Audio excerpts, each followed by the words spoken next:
welcome to Taboo Chronicles. It seems like it's been forever. We're glad that you all are coming to share the evening with us, at least a couple, 45 minutes, an hour. We're really excited about different things that are going on. I also want to just pay attention to a lot of different things. I'm loving this background. I did have on pink. I got my pink lipstick. So it is, yes, it's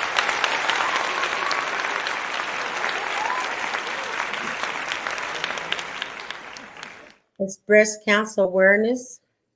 Last week we had African American, what is it? Black Girl Day off, meaning a day that to take off if you're African American to take care of yourself. And if you know us here at Taboo Chronicles, we are brown and black. So, I'll say brown skin. So we're representing all of the Latinos, the African Americans, the Africans. We're representing everyone of color. I'll say that, and also our other sisters. Our other sisters as well. We love you too. But this is a time that we are urging you to go get your mammogram. Save your life. Go get checked. Take time and go get checked. Go get your yearly physicals done. Go get all these things that you need to do that you put on the back burner because we have to take our children around or we taking our mothers around because we are caregivers because we're women. But as women, we need to be taking care of ourselves. So that's what this is all about this month. Take care of yourself. Take care of yourself. Self-care is the best care. So I want to share that with you. Of course, my sister passed away 8 years ago of cancer. So, of course, I am an advocate for breast cancer awareness. And I see my co-host, Fabulous Jackie. Have not seen her in a while. And I'm, of course, Roberta the Tool Lady. And I'm going to go ahead and let her introduce herself. Welcome, sister.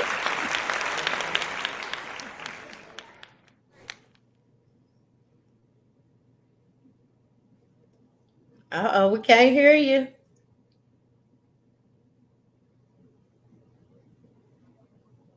Uh-oh. She'll be back. It's been a while since she's been on as well. So let her get these technical difficulties out the way. Of course, I was the queen of technical difficulties, so I can give her some grace, right? The other thing that happened or is happening now is fall. We're getting ready to cool off. I believe here in Dallas, Wednesday is going to be our coolest day yet. Still pretty warm outside. It's still getting almost to the 90s, but we're going to get down into the 60s and 70s on Wednesday. So that's going to be a really good feeling too. Um, so the other thing is that with that, what we're going to be talking about tonight, Jackie and I, as soon as she can get back on, we're going to talk about season changes. A lot goes on when the season changes. Even our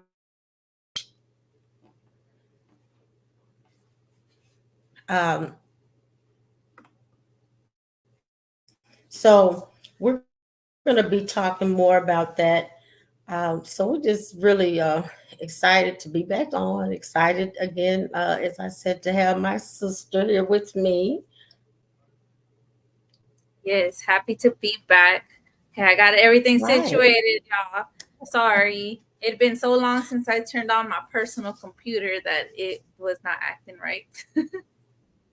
Well, that's okay. It's working now, so we're happy. I said I was usually the person with all the technical difficulties, so I could definitely give you some grace. Well, Jackie, I was just trying to kind of lead us into tonight. It's been a while for our audience, and I was telling them that this month is breast awareness. Also, last week was, take care of yourself. We had a take care of yourself day on Friday. Before that, on Thursday was a mental health day. So it's been a whole lot going on, right? So Yeah. we just want to urge you. women out there, go get yourself looked at. Go get your physicals. Take care of yourself. Because I know you say, hey, if I quit, how's the world going to go around, right? Because you're responsible for everybody and everything. But guess what? If you don't, the world's still going to go because you didn't take care of yourself. So it's a much better place with you in it. Again, 8 years ago, my sister she passed away of breast cancer.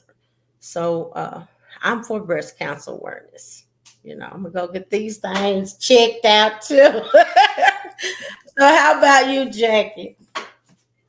Uh, so yeah, it is Breast Cancer Awareness Month. I don't have any personal, story, attached to it. It's just, it's important to just as a whole to take care of yourself. Make sure that you're going to the doctor, getting all your checkups, at least your yearly checkups, and if you are a woman as well, and really just even men can get breast cancer. So it's just being conscious, self-aware, and just paying attention to your body. And I want to add into that to make sure that you're advocating for yourself. A lot of times I hear this very often with the Black and Brown communities, that we have to exaggerate our pain. We have to exaggerate everything in order to actually get the services that we need. And it's unfortunate, but it's the reality. It Despite what race the doctor is, you have to, for whatever reason, because what is the research that the doctors go by, that they study and everything, it is based upon a white man or white female tests and things of that nature. So our things are very, very different from them. Our scales and all the different readings and things like that. So we have to make sure that we're advocating for ourselves. I definitely have to do that a lot when I go to the doctor. But thankfully, my PCP and everyone in his clinic that I see, if it's not him, I see the physician assistants. They are all very like aware and just, oh, okay, something's wrong. Let's go ahead and run every test in the book and let's figure out what's going on. So they exhaust every possible thing that it could be. So they really do hear out their patients at that clinic that I go to. Yeah. And I like that you said that, because I've had some situations with my health before that I had to advocate for myself, right? And they'll always say, "Oh, let's watch this. Let's watch it. What are we watching for?" I'm like, what does that mean? For say, if we already know something is going on, can we not be preventative or proactive? Why would we watch it? And that blows my mind when I hear a physician say that to someone, if it be cancer, thyroid problems, whatever your health issue is, and they will do that to us, because what they're thinking is, the care may be more expensive than what we can afford, unfortunately. B, we kind of have this respect, super respect, ultra respect for them, and we won't question them. And so that's just a way of them pacifying some of the ways we already feel, some of the anxiety we have when it comes to our physician. So they're like, okay, we'll just watch it. You're going to be okay. But the truth is, if it's your body, you should be able to say, like Jackie said, hey, no, this is what's happening. I don't feel comfortable with it. What are how do you treat this? And then you can even ask, people don't realize this, but you can ask, what are the possibilities? How many people get this? Where does it come from? You could ask all of those questions. And I urge you to. I have a friend who had lung cancer. And when she first got diagnosed, of course, it's scary. Um, and I used to go to the doctor with her, and I'm like, okay, ask about this, ask about that, ask about this, ask for what percentage have they been able to help, to go back into, what is it called when the cancer is taken care of or subdued. How many people have they been able to do that to? What modes of treatment, right? Remission. Thank you. Going into remission. Also, another thing, I told her to ask, do that doctor have a group of doctors to talk to? And guess what? She did. And she said, well, you know what? I'm going to take it to one of our studies. And she did. And that friend has been cancer free, I believe, for 10 years. Right. Right. I mean, she went through some progressive, it was a progressive treatment plan because she has one of her lungs now, and they did go in through her back. But I mean, she has life, so hey, and she doesn't have cancer. So I mean, it's a win-win right there. But we do have to be more progressive at advocating for ourselves. So I like that you did bring that up, and I think that's something we need to ask for. So I agree with you. Yeah, so let's get into tonight's topic, which is season changes. I hopped in a little late, but I'm sure, Roberta, you mentioned what the topic was for tonight. Uh, I think we've spoken before a little bit about what happens when season changes. Even it's not just always, going into the fall or going into the winter. It can happen going into the spring or going into the summer as well. Your mental health, your depression, anxiety, really anything can be affected by your environment, and that's including the weather in itself and the seasons as they change. I know I've mentioned before, but for our new, audience members, when the holidays come around for me, they are a little difficult.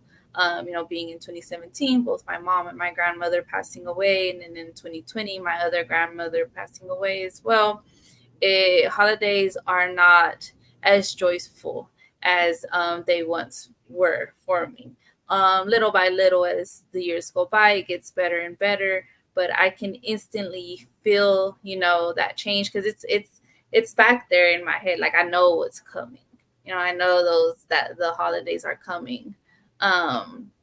So it's just a matter of really sticking to the routine, really with your mental health, with your well-being, especially if you're like me, high functioning. It's going to have to do with sticking to your routine, sticking with your medication, keeping an eye on it. Is it working? Is it not? Do I need to up the dose? And myself, I've had to up my dose twice already, just because of life changes. I got a new job in July, so even the good things can affect me. So it's just those, again, it goes back to routine. So with high functioning, that just means that. So one thing I like to say a lot, and is actually the reason to why I will leave a job, is I don't function in dysfunction. There has to be processes, systems. There has to be a start and an end, and it needs to flow somehow, right? We know things happen throughout the day that can throw off. Anything can happen, but high functioning is just I have to function in an environment that has systems in place, and that even comes to my own home. There's, I know I step in, I put my bags down, I go and change, and then I start dinner, or I heat up dinner, or I'll go buy dinner. Like there's a system, and that's just me. I know that's how it goes. But yeah, that's what high functioning is. We just really need to function with systems and things in place that they flow and the day will flow along. Yes. Yeah. And I would say this, kudos to you two uh, tonight, because, and I know that, if we have people that have already listened to us and already follow us, they know that we are an advocate I mean, that's what this whole show is for, advocacy of mental health for people of color, because it's things that we don't talk about. But I really love that we're making things that are not normal normal to talk about. A, like the mental health part, and B, medication. Because usually when people start talking about the medication, especially people of color, we get really like, wait a minute, you're going too far for me. But Mhm. what I love here recently, a lot of that stigma, a lot of it is kind of getting going away and getting knocked down. And I'm hearing more people of color say, hey, I'm talking to my therapist, I'm taking my medication, and also, like you said, these are some of the things that I need, because the whole thing about it is sometimes you don't even know that's what you need to begin with. And when we talk about the seasons, September the 20th was the first day of fall. Again, with the weather changing, the days will get shorter. It's going to get cold here soon. Mhm. Um, with all of those things happening, your body does start to, your clock on your body starts telling you, I'm tired. You may even say, hey, we're not getting enough done. So you may even have some things going on with your thoughts, like, in the summertime I can do this and this, in spring I'm able to do this, but here it is, I'm not near getting able to do the things that I'm doing. So all of those things will fall into that seasonal depression mode, right? I'm not able to produce. I got to get all my kids to school. It's a dark time. It's still dark when they get to that bus station in the morning. It's dark when we come in. Um, and it says, what about a person that functions in dysfunction? Would this be a low functioning?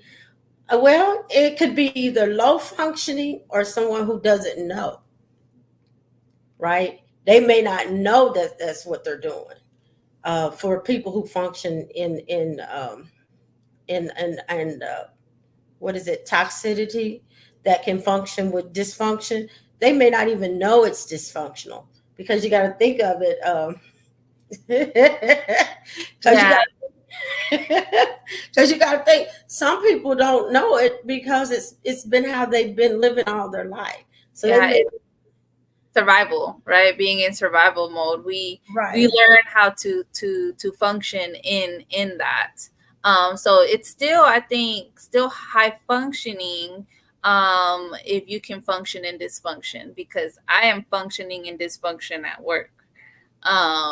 It's a lot going on at my job, so like I said, I always say I can't function in dysfunction, and the school manager will say, you are functioning in dysfunction, man. You've learned, you've adapted to it. I'm like, I know, but I hate this. Like, I don't want to have to function through this, but you work through it. And again, that's the high functioning person in me that is like, if there's a will, there's a way, and I got to get it done, and it has to get done no matter what. But not everyone thinks like that. When dysfunction starts, some people just tend to want to throw in the towel, want to give up, just be like, oh, whatever, I'm just gonna do the bare minimum. So what low functioning would be is described as someone who has difficulty performing daily activities or participating in society due to a mental health condition or brain injury. So I would then be low functioning when I am in my depression season. I am still, getting up, doing the things, but I'm not functioning at my 100% self. I'm just moving through the motions. So that's really what low functioning would be. Yeah. Um, if you talk about autism, that would be related to the level of their intellectual and developmental abilities. Yeah. And even I'm gonna tell you something. Even, hey, even some of the people, well, some children are high functioning as well, and so people sometimes feel as though behavior is a negative, but sometimes that behavior can mean that that child is very high functioning. So just some of the words that high functioning kicking it around can mean several different things for different people. Mm, But when you're a high functioning, it means this your intellect is a lot higher and that you can operate. You operate in some things. Now, operating in dysfunction means that you possibly are used to that from, I don't know. I remember one of our co-hosts said that they feel that's how they cope. They feel like they got to do stuff to cope, right? So basically, even in a dysfunction, they have to keep creating stuff. That's what I guess I'm getting to. And that's a dysfunction, right? But that's how they're coping doing that. So that's pretty high functioning when you can do that. And I'm hoping I didn't like make anybody the way they didn't understand a word we're saying, but that's what she means, that you're very high functioning. Children are the same way. They're pretty yeah. smart and they may show different behaviors. And you're like, wow, this child has a severe behavior problem when that child may be even gifted and talented, to be honest with you. So that's just one thing that you can kind of look at. I always tell the parents that, hey, your child might be gifted and talented, and you're Yeah. looking, because we look at those behaviors as negative, but they may just be high functioning, and what is going on in that classroom may not be enough for them to articulate themselves. So that's just that high functioning and low functioning. Yeah. Well, the other thing is, what are some of the signs you would say with depression? Say that again. What are some of the signs with depression? Um, I think I would say it's pretty general for everyone, and I'm gonna say what those symptoms would look like. But I just want to first off start by saying it's pretty general. It's like the same symptoms. It just looks different for everyone, and some symptoms may be higher than other symptoms. Again, I think it just depends on you as a person, how you are, as to what symptoms arise first and then last, and which ones are more severe than the others. So I'm going to speak on me. The symptoms that occur with me is the difficulties waking up in the morning.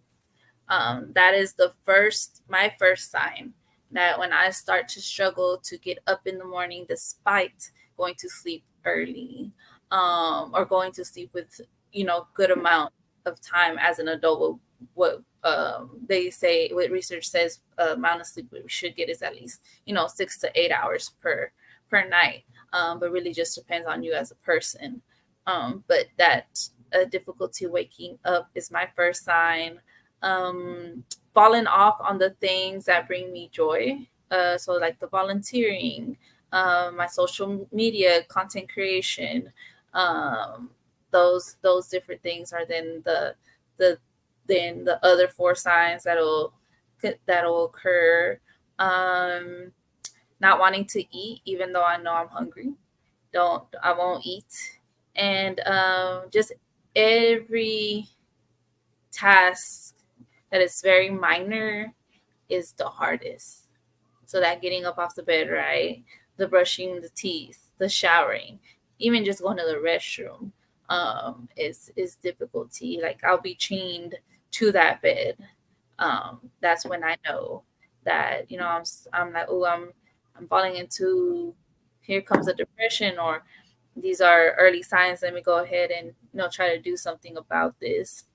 But luckily, the medication that I am on, and maybe this is the same for other individuals who take medication, it helps me be able to function. So if I'm having a hard time getting off the bed, that's like my biggest challenge first thing in the morning.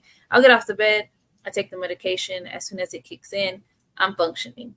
But I can feel that I'm off, but the medication is helping me run my day as I should. Okay.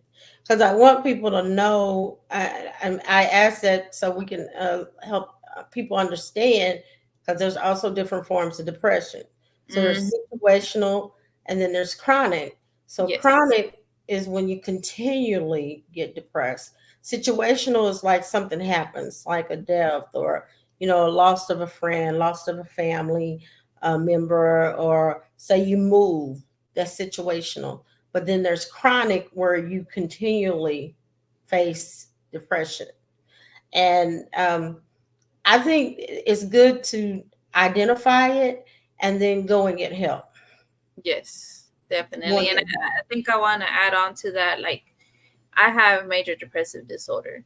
So a situation may, throw me off for lack of a better term, start falling into my depression.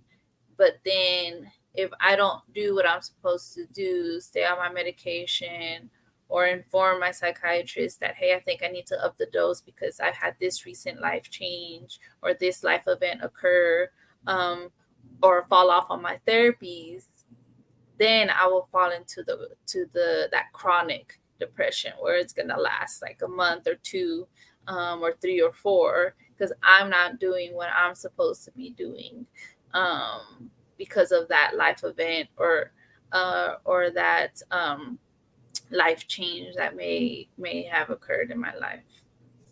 yeah.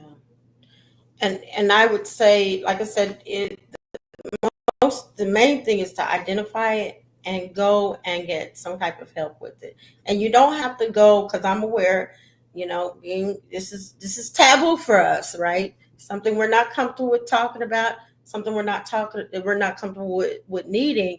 But sometimes we do need somebody else with a different perspective just to talk to us and talk us through things. Mm. So that's one thing about therapy. The other thing is sometimes you may need medication to re uh, to rebalance your The uh, chemicals. yeah, your chemicals. So sometimes you might need that, and there's nothing wrong with it, right? Jackie used to say it's okay not to Can't be be okay. okay. So just start. You can say, hey, today is not the best day, and I'm not feeling quite well. And and also what I would say is, especially if you're one of these ones that get during seasons that you notice that you do change. You change how you take care of yourself. You change some of the things that you're interested in. You kind of fall very far from your normal. Start getting a journal and writing down some of your thoughts. And then when you do decide to go get help, take that journal with you Yeah. so that that professional can kind of understand where your mind is sometimes, and kind of help understand, okay, this is what is going on. Because that would be help. That's helpful. I know when I was going through some things that I had to go, um, yeah, when the time changes, when it gets darker, Dark. like now, I feel the changes. Right. Yeah. Yeah. Yeah. That's what it Yeah, is. when it rains for a few days, I'm like, okay, come on, my mood starts to change. Right. Right. Or instantly you're thinking about, okay, we need a pot of beans or some stew and cornbread. I don't need nothing else. And I just need to stay in the house in my jammy. So sometimes those things already run through our head. And some of it is natural, to be honest. That's why we're talking about it. Some of it is natural, but if it's something that goes into being chronic and it's continues and it gets worse, the way you're not doing some of the things you like, Jackie was saying, some things you normally do, go get help. Get your journal. Start writing down those things because that helps you communicate to your to that person that's caring for you. And going back to what we were talking about, even with your physical, get your journal of your health, and that a way that you can start keeping up with it. Also, that professional know, okay, this is what happened on such and such, because you can let that person know. I know when I was sick one time, I that's what I did. I just kept a journal and I take it in there. This is how I feel. I can't sleep. My hair is this way. Uh, I would just let them know. So, Jackie, the other thing is, um, word would you say some of the things they can do to help themselves at home? um I'm gonna go back to with doing your best to stick to your routine, but also give yourself some grace. So, I had a recent life change. I'm not going to speak on it just yet. Sooner rather than later. I'll speak on it. But I had a recent life change, and I literally, and you know this, I needed a week. It was a week that we had a podcast show, and I was like, I need the week. I need the week to do absolutely nothing but go to work and be with my kids. Like that's it. That's all I can handle, and that's all I'm gonna do. I had to tell my part-time job, I'm sorry, don't reach out to me this week. I'm not gonna do anything. Let my and an added thing that I did too, and this is super super important, and it's hard to do when you feel like you're in a bad place, is to tell your people, tell the people that you know you can trust, whether that's one person or multiple individuals. Tell them. That's one thing I never ever ever ever did. And Roberta will tell you, like, she would have to pull it out of me. Of course she knew, she could see it, but she would have to literally, it was like pulling teeth, like, tell me what's going on, how are you feeling, what do you need.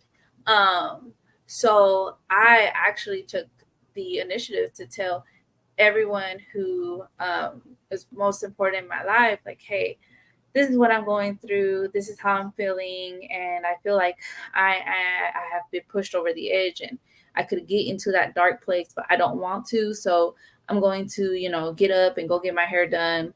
I'm gonna go do something, just so I'm not here at home.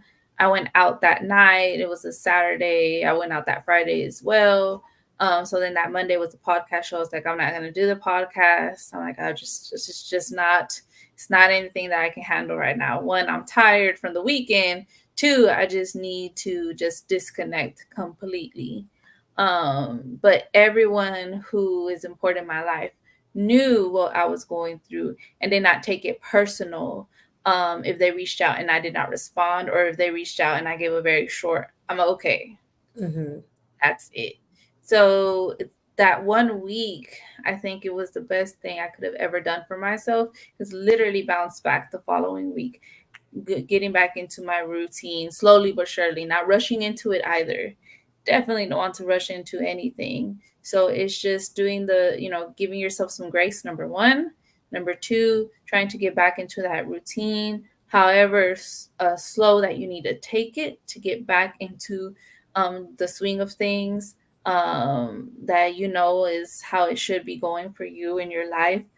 And sticking to your regimen, whether that's therapy or medication, or not therapy, but you have a mentor, or you have a group friend, or you do yoga, meditation, whatever that thing is, that's your regimen to help you stay, to help you with your mental health and your well-being and stay intact, is do that thing or things.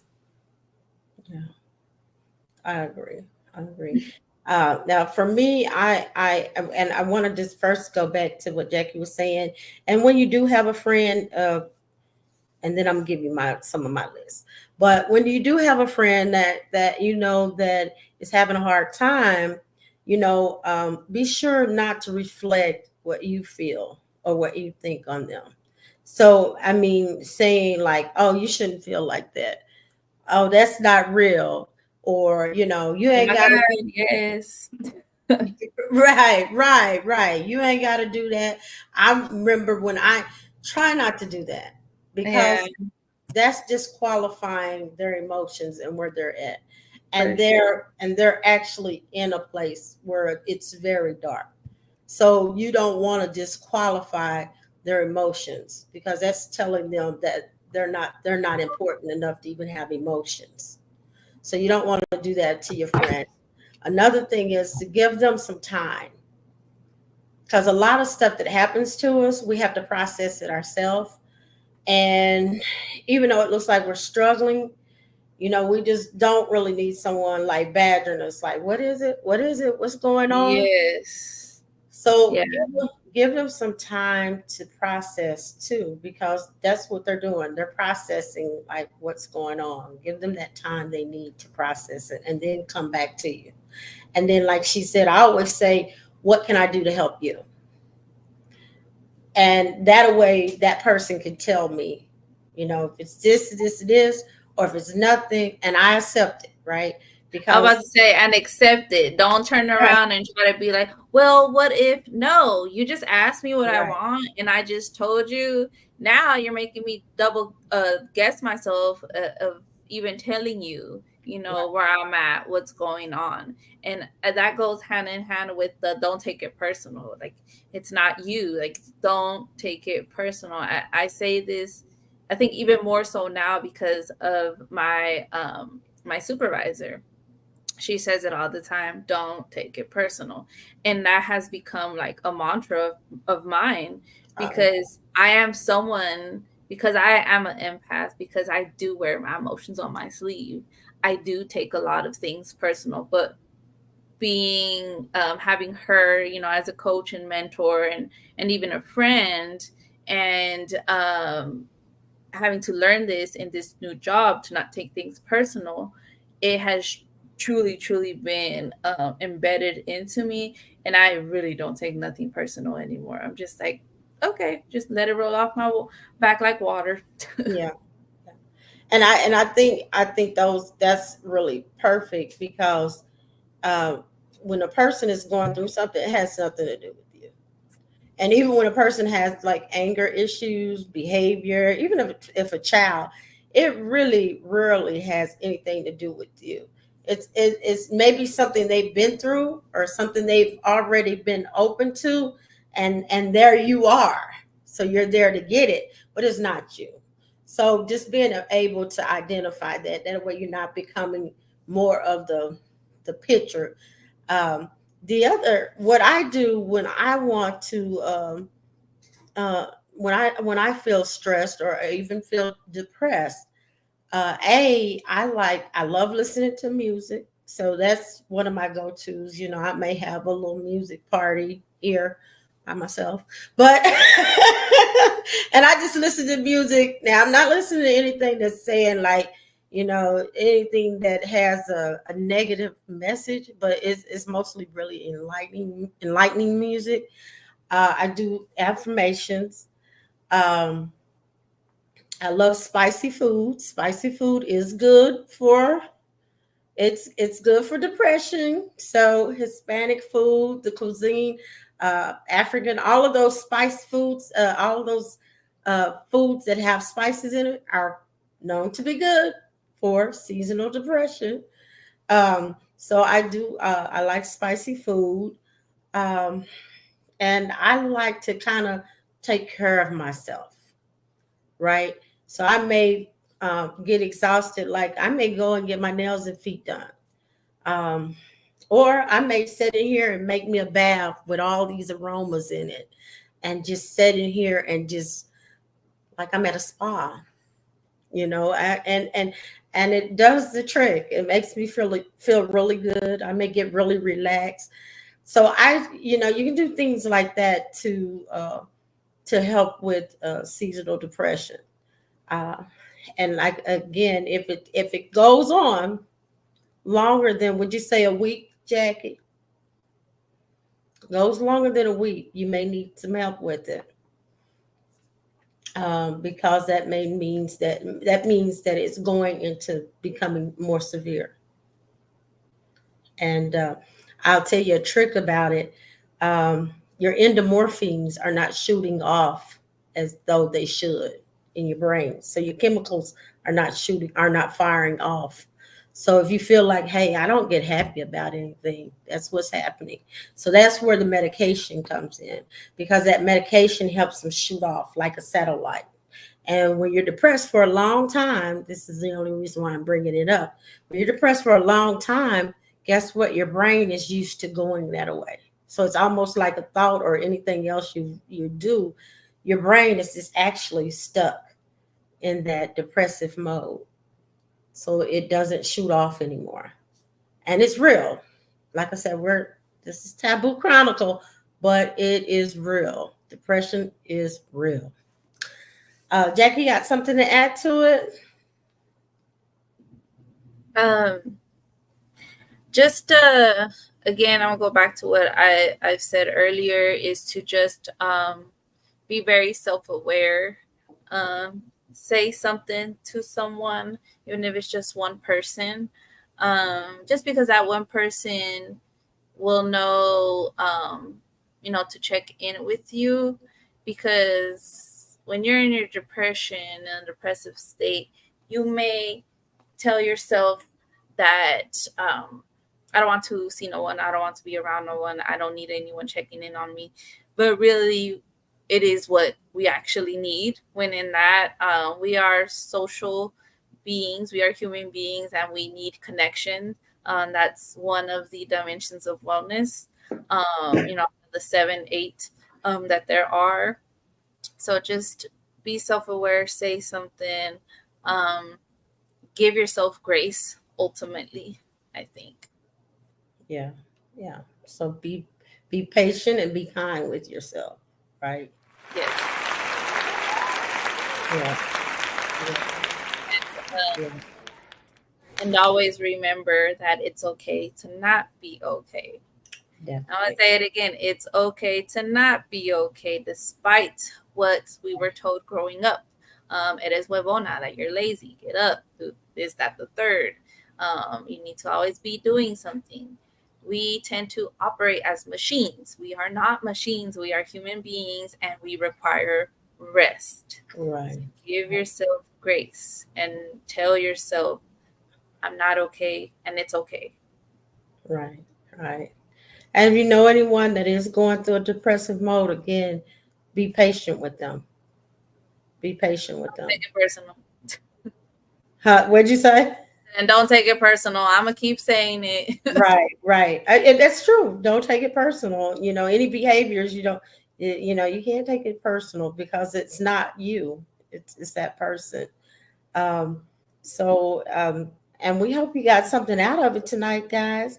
But I did think in my top of my head, I did have like, if even if you have some health issues or someone with health issues, depression is real when you have health issues as well, because you got to think that person is going through the process of their independence being threatened.